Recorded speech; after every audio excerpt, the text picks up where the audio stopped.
Shalom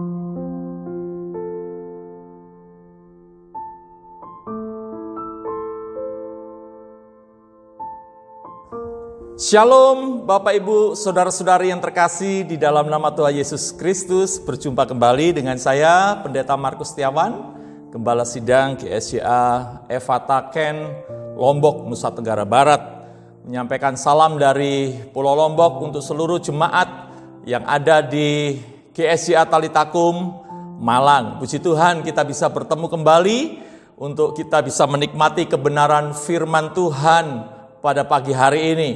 Bapak Ibu Saudara yang terkasih di dalam nama Tuhan Yesus Kristus, pagi hari ini saya akan menyampaikan firman Tuhan tentang kunci kebahagiaan sejati.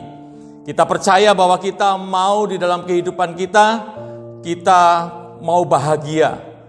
Pasti tujuan hidup kita adalah berbahagia. Tetapi saya mau sampaikan kepada Bapak Ibu bahwa untuk mendapatkan kebahagiaan sejati, kita perlu beberapa kunci, kita perlu beberapa hal yang terkait dengan kebenaran firman Tuhan. Oleh sebab itu kita mau belajar nanti, apa sih kunci untuk mendapatkan kebahagiaan yang sejati. Mari untuk melandasi firman Tuhan kita membaca di dalam Alkitab kita, Yakobus pasal 1 ayat 2 sampai dengan ayat yang ke-8, kemudian kita lanjut dengan ayat yang ke-12. Demikian bunyi firman Tuhan. Saudara-saudaraku, anggaplah sebagai suatu kebahagiaan apabila kamu jatuh ke dalam berbagai-bagai pencobaan.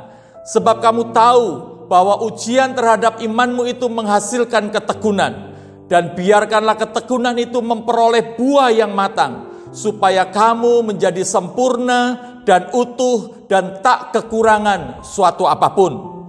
Ayat yang kelima, tetapi apabila di antara kamu ada yang kekurangan hikmat, hendaklah ia memintakannya kepada Allah, yang memberikan kepada semua orang dengan murah hati dan dengan tidak membangkit-bangkit, maka hal itu akan diberikan kepadanya. Hendaklah ia memintanya dalam iman dan sama sekali jangan bimbang, sebab orang yang bimbang sama dengan gelombang laut yang diombang-ambingkan kian kemari oleh angin. Ayat yang ke-7. Orang yang demikian janganlah mengira bahwa ia akan menerima sesuatu dari Tuhan, sebab orang yang mendua hati tidak akan tenang dalam hidupnya. Ayat 12, berbahagialah orang yang bertahan dalam pencobaan, sebab apabila ia sudah tahan uji, ia akan menerima mahkota kehidupan yang dijanjikan Allah kepada barang siapa yang mengasihi dia.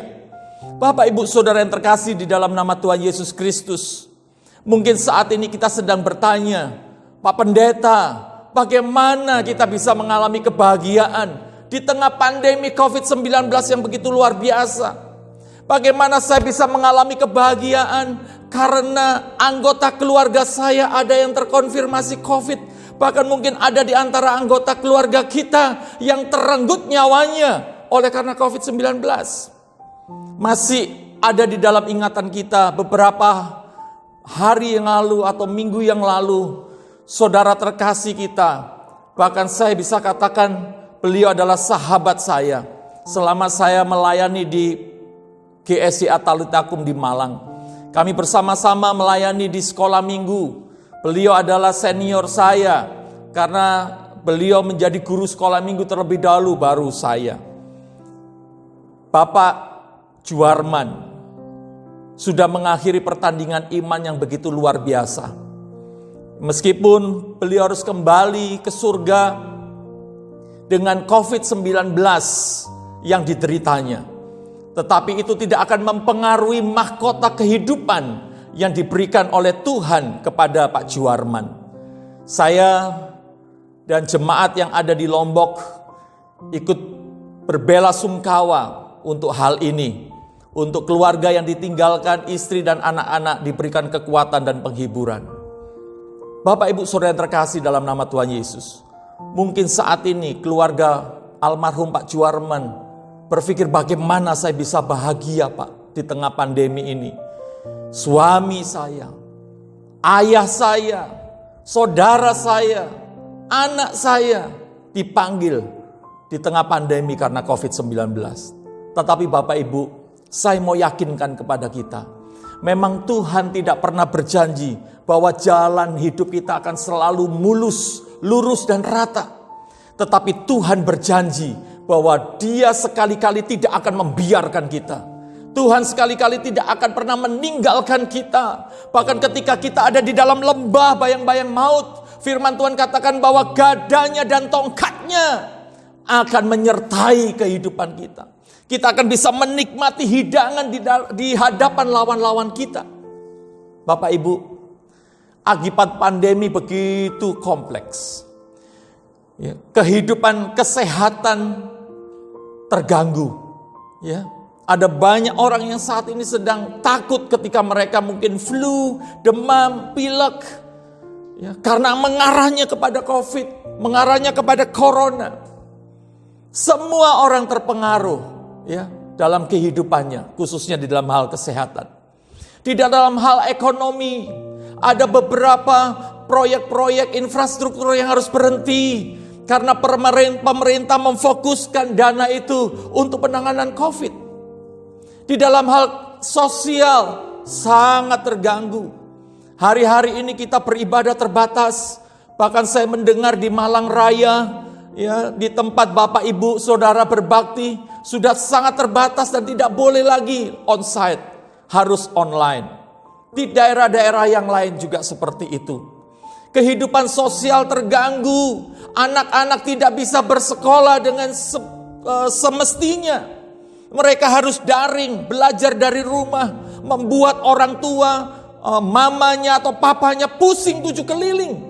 Karena mereka bukan guru, tetapi mereka harus terpaksa dan dipaksa untuk mengajar anak-anaknya di rumah. Semua serba terbatas. Ada istilah social distancing.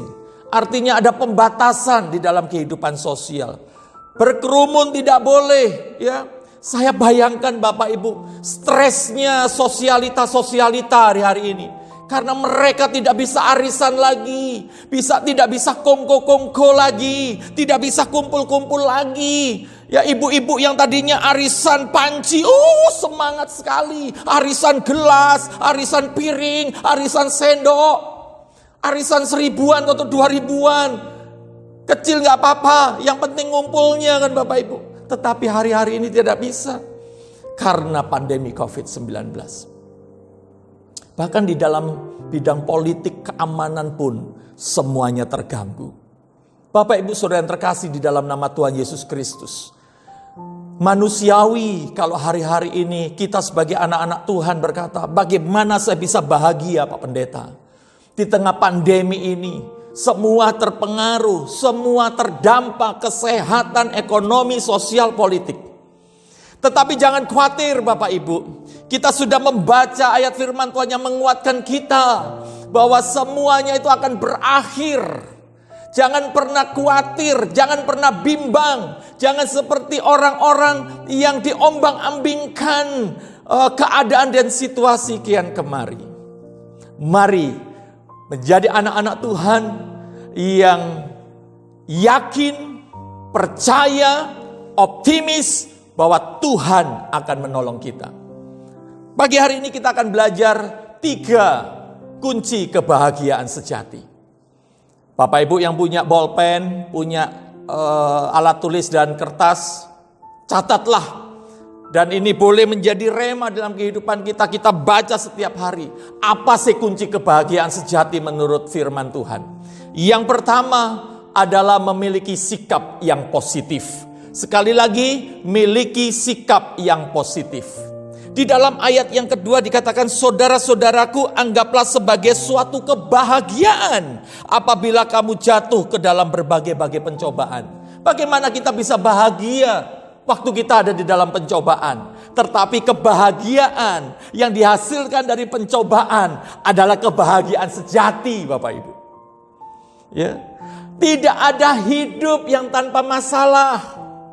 Kalau saya bertanya kepada Bapak Ibu Saudara yang terkasih di Malang, adakah di antara Bapak Ibu yang tidak punya masalah? Semua orang, kaya, miskin, tua, muda, laki-laki, perempuan pasti punya masalah. Kenapa Bapak Ibu? Karena kita tinggal di dunia yang penuh dengan masalah. Dunia yang kita tinggali ini tidak sama dengan taman bermain. Dunia yang kita tinggali ini adalah satu tempat di mana masalah demi masalah silih berganti, datang, pergi, datang, pergi. Datang tak diundang, pergi tak diantar. Kayak jahi langkung Bapak Ibu ya. Ya, tetapi itulah kehidupan realita di dunia ini Bapak Ibu. Kalau kita mau tidak ada masalah, ya sudah minta kepada Tuhan, Tuhan saya gak mau ada masalah.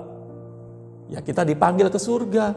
Cuma masalahnya kalau kita ditanya siapa yang masuk surga, semua orang angkat tangan, duluan, tinggi-tinggian. Tetapi ketika ditanya siapa mau duluan, cepat-cepat sembunyiin tangan. Ya, sampai tersembunyi. Karena memang itulah manusia, ya. Bapak Ibu Saudara yang terkasih di dalam nama Tuhan Yesus Kristus. Sebenarnya masalah boleh datang. Situasi kondisi boleh tidak berpihak kepada kita. Tetapi yang paling penting adalah bagaimana sikap hati kita menghadapi persoalan. Itu yang lebih penting. Bagaimana sudut pandang kita menghadapi persoalan. Itu lebih penting daripada persoalan itu sendiri. Sikap hati kita yang menentukan bagaimana kita bisa mengalami kebahagiaan sejati. Masalah terkadang kita dengan anak-anak atau orang-orang yang belum kenal Tuhan sama. Tetapi yang membedakan adalah sikap hati kita menghadapi persoalan itu. Cara pandang terhadap masalah lebih menentukan daripada besar kecilnya masalah itu. Oleh sebab itu Bapak Ibu Saudara yang terkasih, mari kita memiliki sikap yang positif. Sikap yang jauh dari sikap yang negatif. Bapak Ibu Saudara yang terkasih di dalam nama Tuhan Yesus Kristus. Sikap positif sama dengan optimis. Apa bedanya optimis dengan pesimis? Kita pernah mendengar kisah di dalam kebenaran firman Tuhan. Bagaimana 12 orang diutus oleh Musa untuk mengintai tanah Kanaan. Apa yang terjadi Bapak Ibu? Ada 2 kubu. 10 orang mengatakan hal yang berbeda daripada 2 orang, yaitu Yosua dan Kaleb. 12 itu sama-sama melihat keadaan dan kondisi. Mereka melihat apa yang terjadi di Kanaan. Mereka memandang semuanya sama. Tetapi kenapa yang 10 orang itu pesimis? Sedangkan yang 2 orang Yosua dan Kaleb ini optimis. Bapak Ibu, orang pesimis itu melihat kesempitan di tengah kesempatan. Tetapi orang optimis melihat kesempatan di tengah kesempitan. Yosua dan Kaleb tahu bahwa orang-orang Kanaan itu besar-besar. Tetapi mereka percaya bahwa Tuhan lebih besar dari mereka. Tuhan lebih besar dari masalah-masalah yang mereka sudah intai dan hadapi. Buat orang percaya, buat Yosua dan Kaleb, kesempitan manusia itu adalah kesempatan Allah. Amin Bapak Ibu. Kesempitan manusia adalah kesempitan Allah. Oleh sebab itu mari kita memiliki pikiran yang positif. Optimis bahwa pandemi ini akan segera berakhir. Optimis bahwa kita akan meraih kebahagiaan meskipun kita ada di dalam pencobaan dan masalah. Ada 2 orang sahabat. Mereka sedang berjalan sehabis hujan. Kemudian yang satu melihat ada pelangi yang begitu indah di langit. Lalu dia berkata kepada sahabat yang lain, "Lihatlah, pelangi itu begitu indah, warna-warni, aku merasa damai sekali."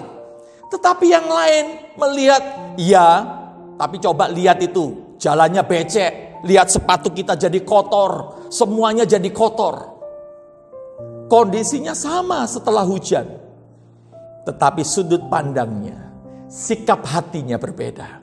Yang satu melihat pelangi yang indah, yang lain melihat hanya sebuah atau hanya kondisi becek yang membuat sepatu dan kaki mereka kotor.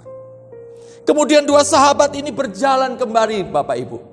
Mereka melihat ada beberapa pohon mawar ya dengan tangkai mawar yang begitu bagus sekali. Yang satu melihat, aduh bunga mawar itu bagus sekali ya, warnanya merah. Meskipun sekarang mawar tidak hanya merah, ada warna-warna yang lain. Tetapi yang lain berkata, iya tapi coba lihat itu, durinya tajam loh itu. Itu kalau kena tangan itu bisa sakit, bisa luka. Mereka melihat sama-sama pohon mawar. Tetapi sudut pandang mereka berbeda. Yang satu melihat hal yang positif, yaitu keindahan bunga mawar. Tetapi yang lain memandang duri yang ada di pohon mawar. Kemudian sampailah dua sahabat ini di sebuah gereja. Masuklah mereka ke sana, Bapak Ibu. Kemudian mereka menikmati kebenaran firman Tuhan. Sang pengkhotbah, pendeta berkhotbah tentang bagaimana Tuhan bisa berjalan di atas air. Luar biasa. Tuhan Yesus melakukan mujizat berjalan di atas air. Bagi orang yang negatif, bagi orang yang positif, dia berkata begini, luar biasa ya Tuhan itu ya. Dia memang Tuhan yang maha kuasa. Dia bisa berjalan di atas air. Tetapi yang lain, yang negatif, yang berpikiran pesimis mengatakan, tahu nggak kenapa kok Tuhan Yesus berjalan di atas air? Emang kenapa? Karena Tuhan Yesus tidak bisa berenang. Coba kalau Tuhan Yesus bisa berenang, dia tidak akan berjalan di atas air, tetapi dia akan berenang. Bapak Ibu, bagi sebagian orang-orang yang berpikiran negatif dan pesimis, terkadang mujizat pun dianggap sebagai kelemahan. Mujizat yang besar dari Allah pun dianggap sebagai sebuah kelemahan, Bapak Ibu. Oleh sebab itu, mari sebagai orang-orang yang percaya, kalau Bapak Ibu mau merenggut kebahagiaan, mau menikmati kebahagiaan yang sejati meskipun di tengah pencobaan, pandemi dan masalah yang terjadi, miliki pikiran yang positif. Yang kedua, Bapak Ibu, kunci kebahagiaan sejati yang kedua adalah pikiran yang mengerti. Tidak hanya pikiran yang positif, tetapi kita juga harus memiliki pikiran yang mengerti. Ayat 3 dan 4 mengatakan seperti ini. Sebab kamu tahu bahwa ujian terhadap imanmu itu menghasilkan ketekunan. Dan biarkanlah ketekunan itu memperoleh buah yang matang. Supaya kamu menjadi sempurna dan utuh dan tak kekurangan suatu apapun. Bapak Ibu Saudara yang terkasih di dalam nama Tuhan Yesus Kristus. Kita harus mengerti bahwa ujian-ujian yang Tuhan izinkan terjadi di dalam kehidupan kita supaya membangkitkan iman yang sejati di dalam hidup kita. Karena iman yang sejati yang tumbuh di dalam hidup kita akan menghasilkan kebahagiaan yang sejati. Kita lihat kisah tentang Abraham. Bagaimana Abraham diuji oleh Tuhan untuk mempersembahkan anaknya Ishak, anak satu-satunya. Apakah Abraham mau melakukan? Ya, Abraham melakukan. Dia taat seperti apa yang Tuhan katakan. Dia bawa Ishak ke Gunung Moria. Dia persembahkan di sana. Tetapi Tuhan melihat ketaatan Abraham. Dan Tuhan menyiapkan domba yang tanduknya tersangkut di semak-semak duri. Bapak Ibu Saudara yang terkasih, mari kita akan belajar bahwa ujian yang daripada Tuhan itu untuk membangkitkan iman kita. Iman yang sejati itu harus diuji. Bapak Ibu, ujian itu tidak sama dengan pencobaan. Di dalam Yakobus pasal 1 ayat 13 mengatakan begini. Apabila seorang dicobai, janganlah ia berkata pencobaan ini datangnya dari Allah. Sebab Allah tidak dapat dicobai oleh yang jahat dan ia sendiri tidak mencobai. Jadi ujian itu berbeda dengan pencobaan, Bapak Ibu. Allah tidak mencobai, tetapi Allah menguji kita. Ya, kalau di dalam bahasa Inggris, ujian itu namanya test. Kalau pencobaan itu adalah temptation. Ya. Pencobaan itu datangnya dari setan. Tujuannya negatif, yaitu apa? Merusak dan meruntuhkan. Tetapi ujian itu datangnya dari Allah. Diizinkan terjadi atas kehidupan anak-anaknya yang dikasihinya. Tujuannya sangat positif Bapak Ibu. Apa? Membangun, menaikkan level kita. Yang tadinya stepnya di sini, sekarang naik lagi. Ya, jadi Bapak Ibu, Tuhan tidak mencobai kita, tetapi Tuhan menguji kita. Supaya kita tampil menjadi pemenang. Kita akan tampil seperti emas murni. Haleluya Bapak Ibu. Bapak Ibu saudara yang terkasih dalam nama Tuhan Yesus Kristus. Ujian selalu diadakan di sebuah sekolah. Untuk menaikkan atau untuk menguji orang itu, anak itu, apakah dia layak naik level. Nah, guru yang baik itu biasanya yang pertama mengajar dan mempersiapkan muridnya siap menghadapi ujian. Yang kedua, selalu berdiam diri saat ujian berlangsung.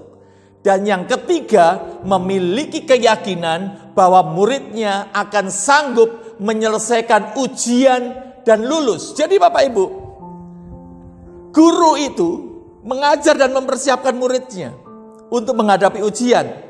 Tetapi guru ketika anak-anaknya ujian, maka dia akan diam aja. Kalau ada guru yang membisikkan jawabannya, itu bukan guru yang baik. Tuhan Yesus adalah guru yang baik buat kita. Sebab apa? Tuhan Yesus mempersiapkan kebenarannya, mengajarkan kepada kita untuk kita siap menghadapi ujian. Dan ketika kita menghadapi ujian, Tuhan tidak diam saja, artinya Tuhan tidak intervensi begitu luar biasa. Tetapi Tuhan percaya bahwa Tuhan sudah mempersiapkan kita untuk siap menghadapi ujian itu. Dan Tuhan yakin bahwa kita akan sanggup menghadapi ujian itu. Kenapa? Karena Tuhan sudah mempersiapkannya untuk kita. Bapak Ibu, kalau ada sebuah baja gitu ya, logam baja, ya mungkin harganya 100 atau 200 ribu. Ketika dia ditempa menjadi sebuah tapal kuda, maka dia akan hanya berharga mungkin 300 ribu saja. Untungnya kecil sekali. Ya. Kenapa? Karena tempaannya juga sebentar. Bentuknya besar sekali. Tidak membutuhkan waktu yang lama.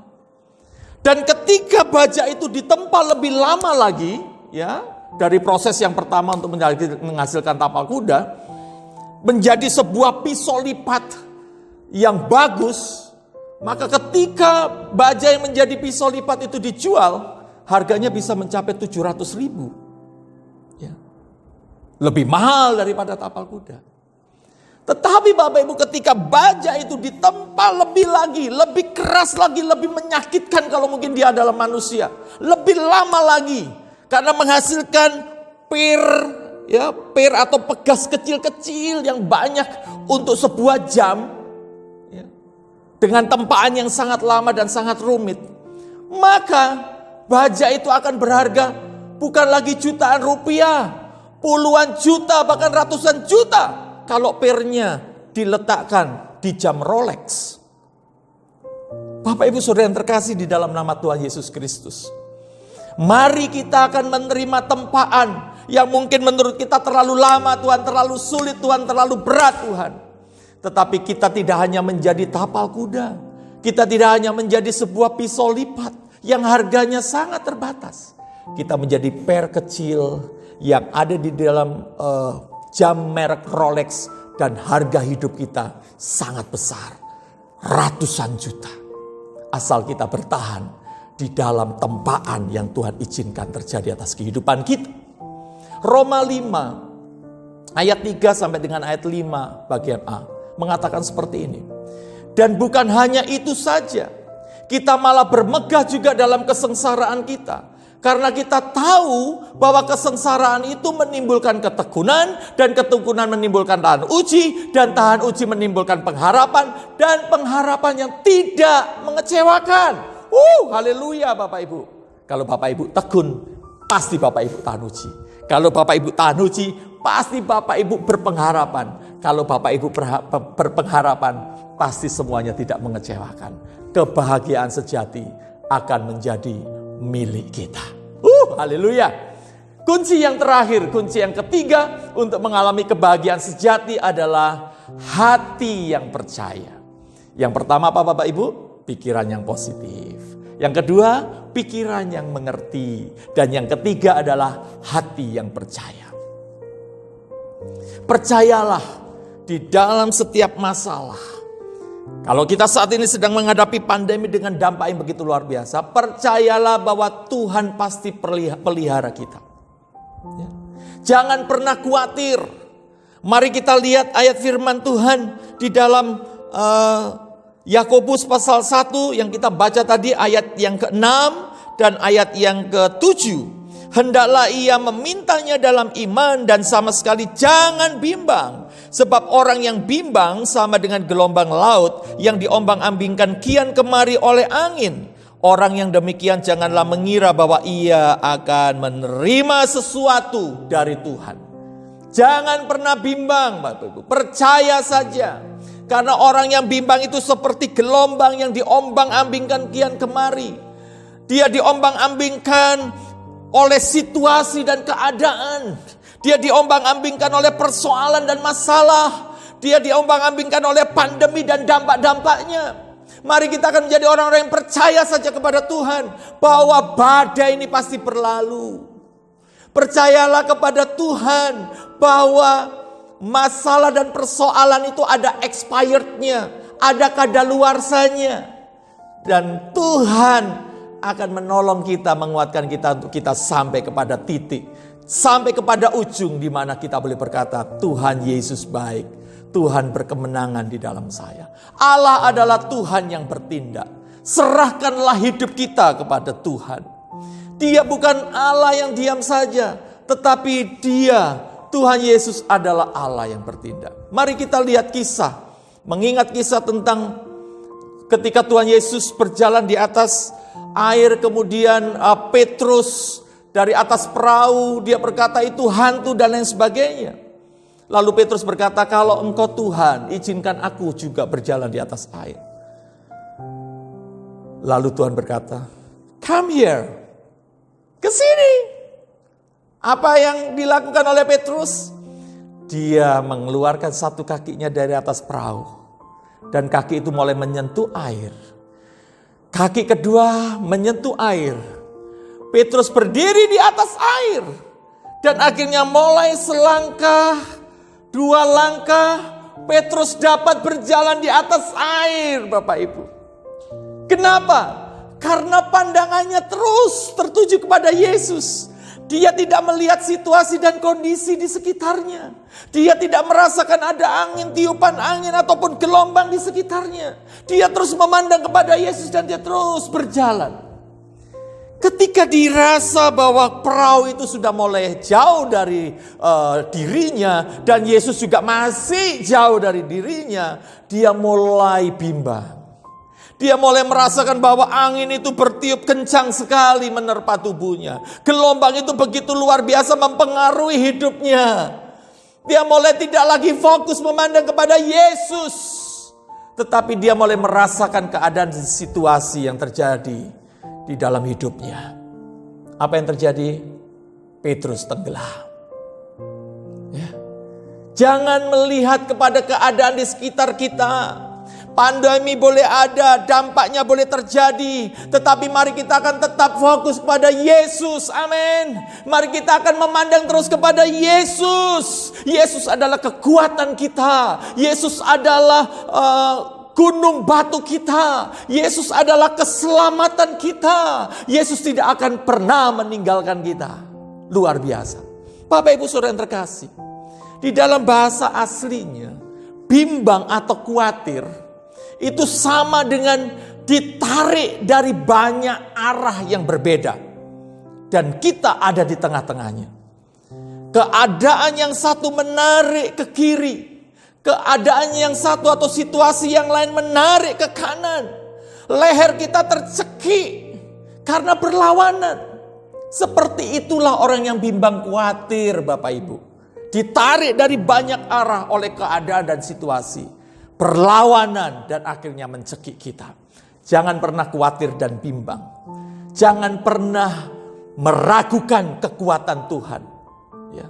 Kita yakin dan percaya. Di dalam Mazmur 23 ayat yang keempat mengatakan seperti ini, Bapak Ibu. Mazmur 23 ayat yang keempat. Sekalipun aku berjalan dalam lembah kekelaman, aku tidak takut bahaya sebab Engkau besertaku. Gadamu dan tongkatmu itulah yang menghibur aku. Haleluya. Yakinlah bahwa Tuhan beserta kita. Yakinlah bahwa gada dan tongkatnya menghibur kita. 1 Korintus pasal 10 ayat 13. Pencobaan-pencobaan yang kamu alami ialah pencobaan-pencobaan biasa yang tidak melebihi kekuatan manusia. Sebab Allah setia dan karena itu Ia tidak akan membiarkan kamu dicobai melampaui kekuatanmu. Pada waktu kamu dicobai, Ia akan memberikan kepadamu jalan keluar sehingga kamu dapat menanggungnya. Tuhan adalah solusi kita. Tuhan akan memberikan kepada kita jalan keluar. Dan yang terakhir bahwa Tuhan akan mendewasakan kita lewat ujian-ujian ini. Di dalam kebahagiaan sejati, Tuhan juga mendewasakan kita. Ayat yang terakhir yang kita boleh baca pada pagi hari ini. Yakobus pasal 1 ayat yang ke-12. Yang kita sudah baca tadi, kita akan ulangi. Berbahagialah orang yang bertahan dalam pencobaan, sebab apabila ia sudah tahan uji, ya, ia akan menerima mahkota kehidupan yang dijanjikan Allah kepada barang siapa yang mengasihi dia. Puji Tuhan. Puji Tuhan. Kita sudah menerima 3 kunci kebahagiaan sejati. Mari bangun hidupmu. Mari bangun hidup kita untuk memiliki pikiran yang positif. Untuk memiliki hati yang mulai berpikir bahwa ujian itu berbeda dengan pencobaan. Bahwa Tuhan mengizinkan ujian itu supaya kita menjadi orang-orang yang dewasa. Dan biarlah kita menjadi orang yang selalu percaya kepada kekuatan Tuhan. Yakin bahwa Tuhan beserta kita. Dia akan memberikan jalan keluar bagi kita. Dan Tuhan akan mendewasakan hidup kita. Selamat menikmati kebahagiaan yang sejati bersama dengan Tuhan kita Yesus Kristus, meskipun di tengah masalah, persoalan, badai, bahkan pandemi ini. Kiranya Tuhan Yesus memberkati seluruh jemaat yang ada di GSI Atalita Kumalang. Doa saya kiranya Tuhan memberkati Bapak Ibu, tetap bertahan, tetap kuat, tetap survive menghadapi setiap keadaan yang terjadi. Izinkan saya berdoa untuk kita semua pagi hari ini supaya Tuhan menyatakan kuasa-Nya bagi setiap kehidupan kita. Bapa di dalam kerajaan surga, terima kasih untuk kebenaran firman-Mu. Hamba-Mu sudah selesai berbicara, tetapi biarlah firman-Mu terus tertanam di dalam kehidupan sidang jemaat Tuhan, merema di dalam kehidupan sidang jemaat Tuhan, dan kebahagiaan yang sejati boleh diraih oleh setiap kami Tuhan yang mendengarkan firman Tuhan pagi hari ini. Karena kami sudah memegang kunci kebahagiaan itu, kami harus memiliki pikiran-pikiran yang positif. Kami harus memiliki hati yang terus berpikir bahwa Tuhan adalah Allah yang baik, dan kami menjadi orang-orang yang percaya bahwa Tuhan selalu ada di pihak kami. Tuhan tidak pernah tinggalkan kami. Tuhan beserta kami. Tuhan memberikan jalan keluar bagi kami. Tuhan mendewasakan kerohanian kami, mendewasakan karakter kami. Terima kasih Bapa. Berkati seluruh sidang jemaat Tuhan yang sudah mendengarkan firman Tuhan pagi hari ini. Kiranya Allah sumber damai sejahtera itu, dengan kebaikannya yang berlimpah-limpah, menyertai kehidupan kami, membimbing kami, menjadi orang-orang yang tetap kuat meskipun di tengah masalah dan badai. Tetap berbahagia meskipun menghadapi pandemi yang sedang terjadi. Berkati seluruh sidang jemaat Tuhan, berkati Bapak dan Ibu Gembala, supaya bisa menjadi teladan dan contoh untuk jemaat Tuhan dalam menghadapi pandemi ini. Kami berdoa untuk pemerintah, kiranya Tuhan juga memberkati pemerintah yang sedang menangani COVID-19 ini, diberikan hikmat kekuatan daripada Tuhan Yesus. Akhirnya kami bersyukur di dalam nama Tuhan Yesus Kristus. Kami berdoa, kami mengucap syukur. Haleluya. Amin. Puji Tuhan. Tuhan Yesus memberkati kita semua.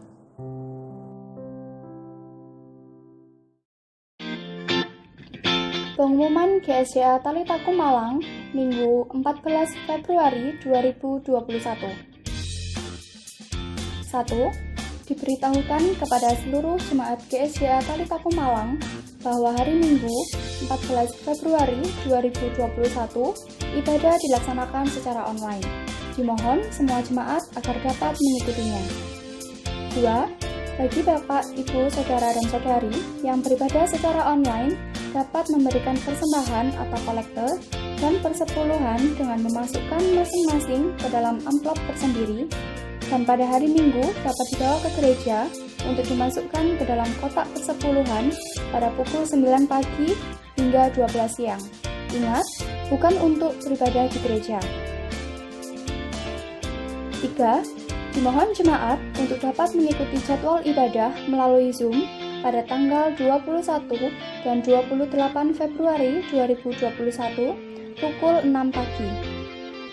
4.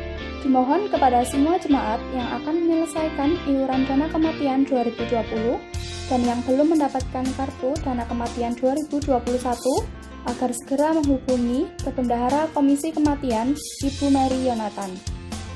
5. Dimohon kepada semua jemaat agar tetap mengikuti protokol kesehatan dengan memakai masker, mencuci tangan menggunakan sabun dan air mengalir, menjaga jarak, menjauhi kerumunan, dan membatasi mobilitas serta interaksi.